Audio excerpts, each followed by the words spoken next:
우리 베드로후서 1장 1절 말씀부터 보도록 하겠습니다. 우리 베드로후서는 이제 매주 한 권씩 거의 뭐 보는 것 같은데요. 그래서 베드로전서는 지난주에 보았고 오늘은 베드로후서 1장 말씀입니다. 자, 베드로후서 1장 1절, 베드로후서 1장 1절. 예수 그리스도의 종이며 사도인 시몬 베드로는 우리 하나님과 구주 예수 그리스도의 의를 힘입어 동일하게 보배로운 믿음을 우리와 함께 받은 자들에게 편지하노니 하나님과 우리 주 예수 그리스도를 알므로 은혜와 평강이 너에게 더욱 많을지어다. 그의 신기한 능력으로 생명과 경건에 속한 모든 것으로부터 해가지고 7절까지 여러분 보시면 되겠습니다. 자, 오늘 말씀은 특별히 그 1절의 말씀이 아주 중요합니다. 우리 한글로 읽어가지고는 이제 뭐 많은 성경들이 보배로운 믿음 이렇게 이제 많이 이렇게 번역했는데 헬라어로는 토이스 이소 티몬 히민 라쿠신 피스틴. 그래서 이게 이제 좀 문장이 복잡하게 써 있는데 자들 그리고 우리에게 그리고 얻게 하셨다. 여기 이제 목적 사격이 이스티몬 피스틴. 이스티몬이 핵심적인 단어입니다. 이소라는 헬라어 단어는 이제 동일하다 이런 말이죠. 동일하다, 같다 이런 말이죠. 같은. 그리고 티몬은 뭐 명예 이런 거니까 그래 동일한 같은 특권. 저는 이제 같은 특권이라고 번역했습니다. 이것은 무엇을 말하느냐 하면 이 베드로의 특별히 자신의 그러한 사도권 이런 것을 이야기하는 것이죠. 12제자로서 정말 예수님께 쫓아다녔던 그 모든 것, 뭔가 특별한. 그런데 그런 믿음을 우리들도 받았다, 너희들도 받았다는 것이 오늘 말씀의 핵심입니다. 저는 이걸 깨닫기 위해서 성경을 원문으로 읽고 또 읽고 해가지고 깨달았는데 이게 핵심적인 겁니다. 우리가 베드로전서에서는 여러분들이 그 처음에 우리 택하심을 부른 나그네, 그래서 특별히 거기서부터 시작했지만 베드로후서는 오늘 본문에 이스티몬 피스틴, 이러한 특별한 같은 또는 동일한 이런 특별한 믿음을 가진 그런 사람들이다. 자, 이거는 바꿔서 말하면 무엇을 이야기하느냐 하면은 우리 자신들이 사도적인 위치까지 성경 말씀에서 동일하다는 겁니다. 그 정도의, 물론 같이 다니지는 않았지만 그러나 성경 말씀을 통해서 동일한 그런 믿음을 가졌다. 이것이 오늘 우리에게 주시는 말씀입니다. 조금 더 이걸 연구를 제가 해봤는데 일주일 동안 이 베드로후서만 연구하고 또 찾아보고 이렇게 했습니다.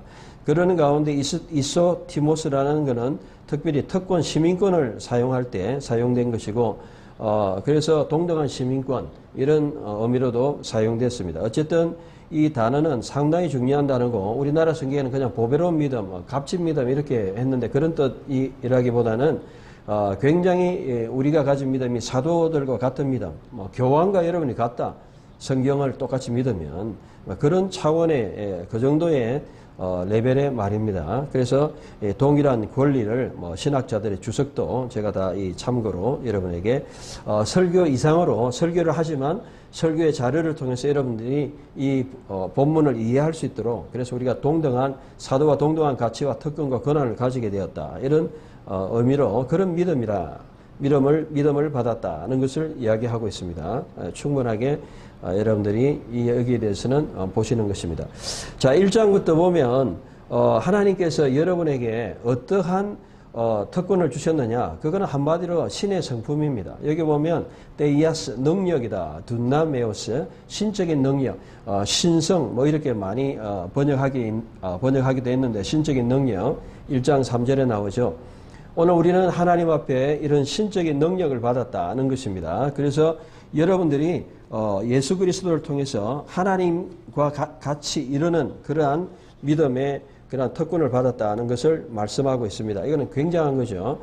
그래서 거기에 대해서 우리가 이런 특권을 누리고 참여하기를 원한다. 이것이 베드로가 우리에게 말씀하는 하나의 말씀으로 우리에게 주시는 그런 말씀입니다.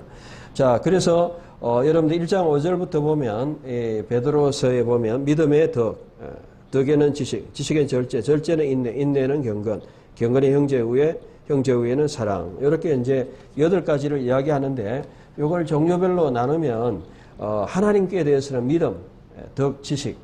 믿음이라는 것은 예수님이 뭘 하셨느냐, 말씀이 뭘 말하느냐, 그걸 받아들이는 거죠. 이 덕이라는 것은 아르테인데 이게 가장 개념이 이제 좀 우리가 아는 덕하고 틀립니다. 우리가 보통 덕을 쌓아라, 덕이라 하면은 덕덕지 아닙니까? 그런 의미로 보면 안 되고 이거는 아르테는 아르 최고다 이 말이죠. 아르. 그래서 최고의 탁월한 것 이런 것입니다. 그래서 우리가 탁월한 것 최상으로 가는 이런 것들을 갖다가 아르테 덕이라고 합니다. 지식 그리고 이런 것은 말씀에 근거해서 우리가 하나님께로 자라가는 것이고 또한 자신을 통해서 여러분들이 절제와 인내와 경건을 통해서 하나님 앞에 내가 자신을 이루어가는 것이고 그리고 사람들과의 관계성 속에서 형제사랑 그리고 우애와 사랑을 통해서 이루어가는 이런 영적인 8단계를 말씀하고 있다. 자, 베드로가 왜 이렇게 이야기하느냐 하는 것은 우리가 베드로 전서에서는 예수님에 대해서 말씀을 많이 했죠. 예수님의 한마디로 고난을 통해서 서프링을 통해서 계속해서 그분을 서미션 순종하고 또 우리가 따르는 그런 것을 이야기했고 베드로 후서에서는 우리가 이러한 하나님 앞에 이제 부름받은 우리로서 신적인 능력, 예수 그리스도를 닮아가는 이러한 신적인 능력의 모습을 가지게 되었다는 것을 이야기하고 있습니다. 그래서 1장에 보면 이제 재밌는 것은 뭐냐면 11절에 보면 우리 한글 성경에 보면 명확하게 안 나와 있습니다. 11절에 이렇게 되어 있어요. 한글 성경에 보면 들어감을 넉넉히 주신다. 이랬는데 들어감이라고 이렇게 번역을 했지만 이 들어감이란 단어가 이 헬라어로 에이스도스입니다. 에이스도스는 그리스 가면은 공항에 가면 출입구, 출구, 입구. 그래서 출구는 엑소도스, 입구는 에이스도스 이렇게 되어 있어요. 그러니까 쉽게 말하면 엔트런스, 그다음에 엑시트 이런 뜻이에요. 결국은 우리가 천국에 들어갈 수 있는 그런 에이스도스 입장권을 받았다는 겁니다. 우리는 베드로가 너희가 정말 예수를 믿으면 천국에 들어갈 수 있다. 이것을 이야기하는 것입니다. 그래서 여러분들이 영원한 나라 천국에 들어갈 입장권을 가졌다는 것을 우리가 확신하고 또한 그러한 자로서 우리가 살아가야 된다. 확신을 하는 이게 바로 1장에서 우리에게 말씀하시는 중요한 것입니다. 또 베드로는 1장 14절에 보니까 이렇게 말씀합니다. 1장 14절에 보니까 나의 장막을 벗을 날이 임박한 줄을 알미라. 장막을 벗는다는 이 단어는 이 엑소도스라는 단어입니다. 장막을 벗는다. 이거는 엑소도스. 그래서 우리가 잘 아는 이건 예수님이 이제 십자가를 지고 세상을 떠나는 것도 엑소도스다. 그렇게 말씀하고 있죠. 다 이 장막을 벗는다. 출구다. 그런 뜻입니다. 우리는 세상을 엑소도스 합니다. 그러나 우리는 천국으로 에이스도스 합니다. 그렇기 때문에 이 말씀을 우리가 읽을 때에 핵심은 뭐냐면 예수 그리스도 샛별이 떠오르는 샛별이신 그리스도까지 이르려고 신학적으로도 깨달아야 됩니다. 우리가 구약을 흔히 공부를 하다 보면 너무 그냥 구약 자체로 끝날 때가 많이 있습니다. 예수 그리스도까지 이르러야 된다. 샛별이 떠오를 때까지 그렇게 잘 살펴서 봐야지 구약이 구약으로 끝나면 그것은 무슨 의미가 있겠습니까? 그래서 이 베드로는 샛별이 떠오르기까지 이 말씀을 우리가 말씀에 자신의 체험보다는 말씀 자체가 그리스도 자신이 우선이다 하는 것을 명확하게 우리에게 말씀하고 있습니다. 1장에. 자, 2장으로 이제 넘어가면 우리가 이제 3장까지 이제 제가 강해식으로 전체를 설명하면서 핵심적인 메시지를 말씀하고 있습니다. 베드로후서 2장은 거짓 선지자와 거짓 선생들에 대해서 많이 말씀하고 있습니다. 주를 부인하는 자들, 또 이러한 멸망할 하이레시스 이단들, 구속한 주를. 그래서 이단은 누구냐면 예수님을 부인하는 자가 이단이다. 성경에 명백하게 말씀하고 있죠. 2장 1절에 보니까 많은 거짓 선지자, 거짓 선생들이 나타났는데 주를 부인하고 임박한 멸망을 스스로. 그래서 여러분 이단을 함부로 이단이라 하면 안 되고 예수님을 구세주, 주님으로 부인하는 자는 명백한 이단입니다. 예수님이 하나님의 아들이 아니다. 또 예수님에 대해서. 그래서 주를 부인하는 자는 이단입니다. 그런데 주님을 부인하지 않는 자는 이단으로 우리가 정죄하기보다는 잘 살펴봐야 돼요. 자, 그리고 2장 2절부터 3절에 보면 이 정욕과 탐심의 지배가 당해서 이 사람들의 특징은 뭐냐면 욕심을 많이 부리는 거예요. 정욕, 뭐 하는 거, 이런 거. 그리고 착취하고, 그리고 회방하고. 이런 자들에게는 하나님 심판이 있다고 말씀하고 있습니다. 그리고 이러한 심판은 그러면 사람들이 생각하겠죠. 심판이 어디 있느냐? 그런데 구약에서 이미 심판이 있었습니다. 어두운 구덩이 또 물로 심판을 했습니다. 노아의 예를 들죠. 노아의 8식구 결국 보존하고 나머지는 다 멸망하고 소돔과 고모라도 멸망한 것처럼 2장 7절, 2장 6절 결국 하나님께서 불의한 자들을 마지막 날에 다 가두시고 불러서 심판하실 것이다. 이게 바로 2장의 내용입니다. 그렇기 때문에 우리가 하나님 앞에 바른 자가 되기 위해서는 여러분들이 꼭 살펴봐야 될 게 뭐냐면 우리 자신들이 교만하지 않도록 교만함과 방자함 또 영광 있는 자를 회방하고 하나님을 대적하고 교만하고 그래서 이단들의 특징은 자신이 교만하고 거짓 선생들은 자기가 제일 높고 뭐 내가 예수다 뭐 자기를 예수님을 높인다든지 예수님을 자기보다 낮춘다든지 내가 하나님의 아들이라 한다든지 이런 사람들은 전부 이단들이고 거짓 또한 교사들이죠.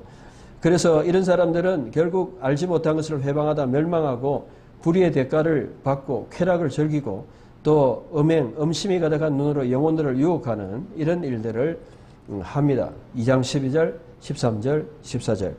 그래서 결국은 바른 길에서 떠나고 발람의 길. 발람의 길이라는 것은 돈 보고 한다는 것입니다. 많은 사람들이 정치에도 돈을 받아서 이렇게 잘못된 일을 하는 것처럼 하나님의 일도 돈 때문에 바른 하나님의 길을 떠나서 이단의 길을 가는 수도 있다. 발람의 길을 쫓고 저주하고 하나님의 백성을 교회를 박해하는 일을 할 수도 있다. 그리고 이러한 사람들은 정말 생명이 없는 자들로 샘에 물이 없어요. 그러니까 바람에 날려다니고 실속이 없고 실체가 없는 이런 자들이다. 결국은 멸망의 종이다 라고 성경이 말씀하고 있습니다. 그런데 이 사람들이 처음부터 그랬느냐? 그게 아니라는 거예요. 왜? 개가 처음에 토했는데 잘못된 것을 토했는데 돼지가 더러운 것을 씻었는데 처음에는 회개하고 돌이켰다가 하나님의 말씀을 보고 끝까지 가야 되는데 거기서 오히려 세상으로 갔다는 것입니다. 거짓 교사들이 되었다는 것입니다. 비진리로 갔다는 것입니다. 오늘 이것은 굉장히 베드로에게도 큰 이런 충격을 주는 그런 말씀입니다. 여러분 베드로를 생각해 보면 베드로 전서에도 말씀드렸지만 베드로의 그 마음속에는 어떤 것이 있었을까요? 우리가 추측해 볼 수 있습니다. 베드로의 가장 마음속에 있었던 것은 그가 예수님을 3번이나 부인한 것이었습니다. 그는 당당하고 누구보다 예수님 사랑했고 예수님 쫓아다니는 충성된 종이었습니다. 그럼에도 불구하고 그가 정말로 마음에 안타깝게 생각하는 것은 뭐냐면 내가 예수님을 3번이나 부인했구나.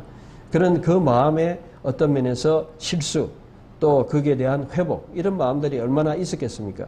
그래서 결국은 거꾸로 십자가 지고 갈 수 있는 담대함, 한 번 실수하지 2번 실수하나 하는 마음으로 끝까지 갔던 것입니다. 그래서 베드로는 그와 같이 오늘 기독교 안에도 거짓 교사, 거짓 선지자 이런 사람들이 많다. 이 사람들은 그냥 한 번에 그냥 끝나는 사람들이다. 내가 실수한 것과 차원이 다르다.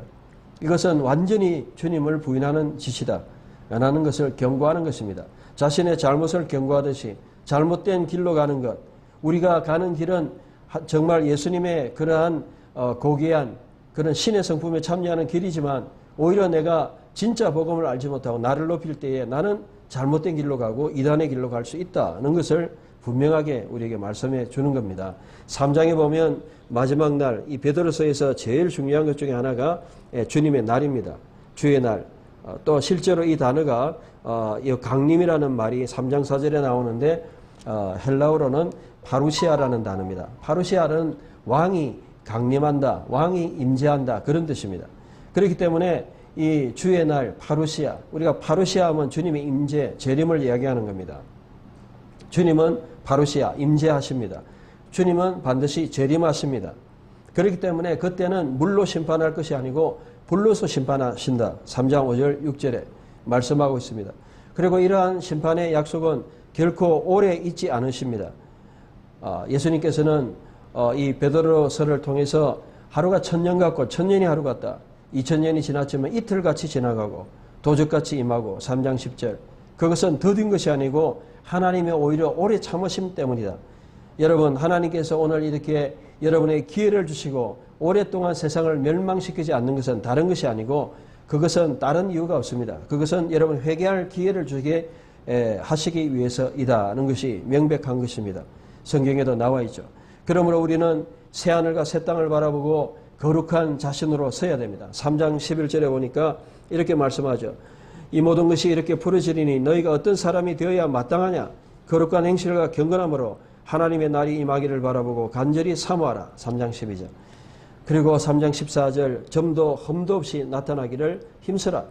결국은 우리가 하나님 앞에 바르게 설 수 있도록 거룩하게 살고 경건하게 살고 하나님 앞에 부끄러움 없이 살아야 된다. 종말론적인 삶을 살아야 된다. 새하늘과 새 땅의 오음을 보고 살아야 된다. 그리고 예수님의 평가를 바르게 하기 위해서 살아야 된다.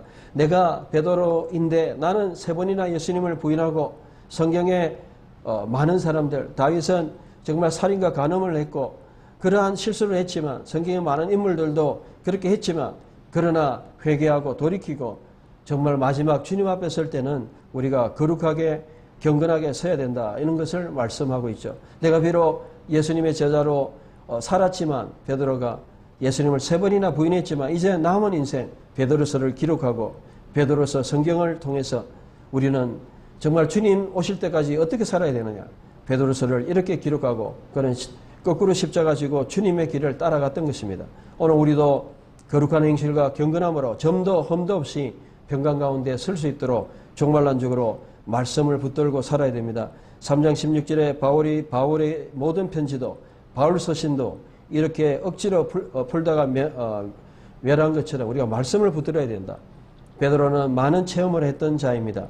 정말 변화산 상에서 예수님의 그런 하나님의 음성을 직접 들었고 또 예수님이 세례 받으실 때에 또한 그러한 것도 또 알고 있고 그래서 정말 하나님의 음성을 직접 들었던 그런 사람이지만 성경을 통해서 성경 말씀을 통해서 우리가 바르게 서야 된다. 그렇게 베드로서에 보면 나타나 있습니다. 저는 이러한 베드로서의 강조점에서 제일 주목하는 단어 중에 하나가 주의 날 바로 파루시아입니다. 파루시아는 베드로서하고 많이 나타나지 않아요.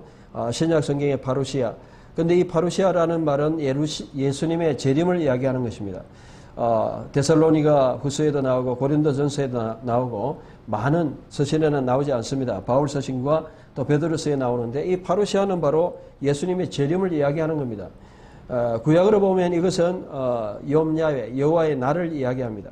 많은 사람들이 파루시아 재림이 없다고 생각한다고 말하는데 이거는 잘못된 것이다. 명백하게 베드로후서 3장에서 말씀하고 있습니다. 이 베드로후서 3장에 이 여호와의 날은 굉장히 중요한 의미가 있습니다. 바로 이것은 구약 성경에 대한 성취고 구약 성경에 대한 해설입니다. 왜 그러냐면 구약 성경에 보면 이 파루시아 도둑같이 임하고 또 사람들이 비록 조롱한다 할지라도 이거는 반드시 있는 일이고 이미 구약에서 이것은 말씀해 온 날입니다. 많은 선지서에 나타납니다. 제가 이제 제 전공이다 보니까 구약에서 저는 선지서를 연구했고 또 선지서에서 특별히 하나님의 어떤 심판의 주제를 많이 알고 있죠. 그 심판의 주제 중에 하나가 욤야훼 여호와의 날입니다. 여호와의 날, 주의 날입니다. 이 날은 이사야서 2장, 13장, 또 34장, 61장, 63장에 보면 이 날은 우주적으로 하나님이 오신다. 그러니까 이 날은 그냥 모든 사람이 다 보게 되는 날이 된다는 것입니다. 예수님의 재림을 미리 보여준 것이라고 할 수 있죠. 예레미야에도 보면 46장 10절에 보면 여호와는 야훼의 복수의 날이다. 이렇게 말씀하고 있습니다. 에스겔의 30장에 보면 민족들의 때 결국 심판의 때다라고 말씀하고 있습니다. 또 요엘서에 보면 메뚜기 같이 재앙으로 하나님의 모든 회개하지 않는 자들에게 심판하는 전쟁의 날, 심판의 날이다라고 말씀하고 있습니다. 아모스에는 빛이 하는 어둠 그리고 또한 오바댜에서는 모든 민족의 여호와의 심판의 날이다. 결국은 어둠의 날, 심판의 날, 보편적인 심판을 이야기하는 거죠. 또 스바냐와 스가랴도 나타나는데 야훼의 크고 두려운 날, 욤 가돌 벨라 그리고 두렵고 그 큰 날. 예. 그래서 그런 날로 많이 이야기하죠. 왜 두렵습니까? 심판하기 때문에. 왜 큰 날입니까? 하나님 모든 자들을 심판하신, 그리고 또 남은 자를 이렇게 구원하시는 날로 말씀하고 있죠. 서바냐, 이런 스가랴, 또 최종 전투와 그리고 여호와의 주권적인 통치를 말씀하고 있는 그런 날입니다. 결국은 말라기에서도 나오는데 심판의 날, 회복의 날, 결국 심판의 날로 모든 것을 태워버리고 또 회복을 동시에 회복을 말씀하는 날이다. 결국 이거는 구약에서 이 욥 야훼의 결론은 뭐냐면 여호와의 심판의 날, 하나님을 대적하는 모든 자들을 심판하시고 또 하나님의 백성들은 억눌리고 짓눌려 있는 모든 백성들을 구원하는 날이다. 이게 바로 구약에서 말씀하고 있는 그런 날입니다. 이것이 이 구약을 연구하고 잘 알았던 베드로가 바로 파루시아로 연결을 해가지고 주의 날이다. 그래서 물론 바울도 그리스도의 날, 주의 날 이야기하고 있지만 데살로니가에서 주의 날 언급하고 있죠. 사도행전에도 나오고 요한계시록에도 나오고 결국 심판의 날입니다. 주의 날은 지금 이미 시작되었죠. 예수님이 오신다. 그리고 지금 교회 시대를 통해서 마지막에 주님의 재림으로 끝납니다. 그래서 이 주의 날이 임합니다. 그래서 이 베드로는 이 3장에서 아주 중요한 주제를 우리에게 말씀하고 있습니다. 이 주의 날이 반드시 온다. 파루시아가 반드시 온다. 예수님의 재림이 반드시 온다. 이것은 구약에서 말씀했던 날이고 하루가 천년이 하루같이 기다렸던 그 날. 그래서 우리가 어떤 그 날 앞에 서야 된다. 종말론적으로 요한계시록처럼 우리가 그 날 앞에 서야 된다라고 말씀하고 있죠. 여러분들 어떻게 서기를 원합니까? 주님 재림하실 때 어떻게 서야 되겠습니까? 오늘 우리는 너무 기득권을 가지고 대접받고 특혜를 받고 그렇게 살기보다는 섬기고 봉사하고 많은 자들을 나누어주고 그런 삶을 살면 좋겠습니다. 어제 우리가 논산의 그 세례식 위해서 한 참석은 3,400명 했다는데 세례받는 사람은 실제로 이미 예수 믿는 사람도 있고 해서 한 2,000 몇백 명 정도 세례를 줬는데 그 우리 군인들은 전부 다 이렇게 뭐 헌금도 못 하잖아요. 군대에서 뭐 합니까? 훈련 받으러 와서. 그러니까 이런 교회들이 세례를 주고 믿게 하고 그들에게 많은 선물을 주려면 그게 엄청난 돈이 들어가요. 그래서 그런 선교가 필요하죠. 교회도 여러분들이 우리가 많은 교회들, 안정된 교회들 헌금을 많이 해가지고 교회에 헌금이 많아서 그것을 통해서 땅도 사고 재산도 늘려가고 또 하고 또 일부는 선교도 하고 하지만 그런 교회도 있지만 또 이렇게 유지도 힘든 교회도 있습니다. 그래서 교회가 이런 것들을 생각해서 우리가 주님 앞에 설 때에 정말 어떻게 행하고 살아야 될 것인가. 여러분 그런 모습으로 우리가 살아가야 됩니다. 그래서 여러분 다시 한번 말씀드리지만 베드로후서 전체를 아우르는 주제가 뭐냐. 1장 1절입니다. 오늘 성경에서는 일반적인 번역에서는 보면 동일하게 보배로운 믿음으로 많이 번역했지만 이 같은 특권의 믿음, 우리의 믿음이 그냥 보통 믿음이 아니고 그냥 소중하다 이 정도가 아니고 특별한 사도적인 권위와 권세를 주셨고 예수님을 닮아갈 수 있는 그런 권세를 주셨어. 그런 믿음을 주셨기 때문에 우리는 이 장에 정말 거짓된 길, 잘못된 길로 따라가지 아니하고 예수님의 그 주의 날을 바라보고 그 주님 날 오실 때에 부끄러움 없이 설 수 있도록 우리 남은 인생을 살아야 되겠죠. 요한계시록하고 거의 비슷한 그러한 배경을 가진 그런 말씀입니다. 요한이 마지막에 주님 앞에 재림 앞에 어떻게 서야 될 것인가. 그래서 오늘 우리가 종말론적인 분명한 우리는 오히려 예수님을 본받아가고 예수님의 신의 성품을 이루어가는 거기에 초점을 맞춰야지 얼마나 우리가 세상의 어떤 특권을 누리는데 살아서는 안 되겠다. 여러분 교회에 많이 여유가 있으면 많이 섬겨야 됩니다. 저도 우리 교회도 이렇게 많이 남아서 할 수 있는 그런 교회이기보다는 또 우리 또 요양병원에서도 우리가 또 설교하고 하는데 가면은 그분들은 또 헌금 못 합니다. 또 병원에 있기 때문에 돈도 가지고 있을 수도 없고 헌금을 강요도 안 하고 헌금을 거의 이렇게 시간도 안 가집니다. 가질 수도 없고. 그래서 이렇게 많은 교회들이 헌금도 있고 이래가지고 그 헌금을 통해서 이렇게 많이 할 수 있는 교회도 있지만 섬겨야 되는 교회도 많다는 거죠.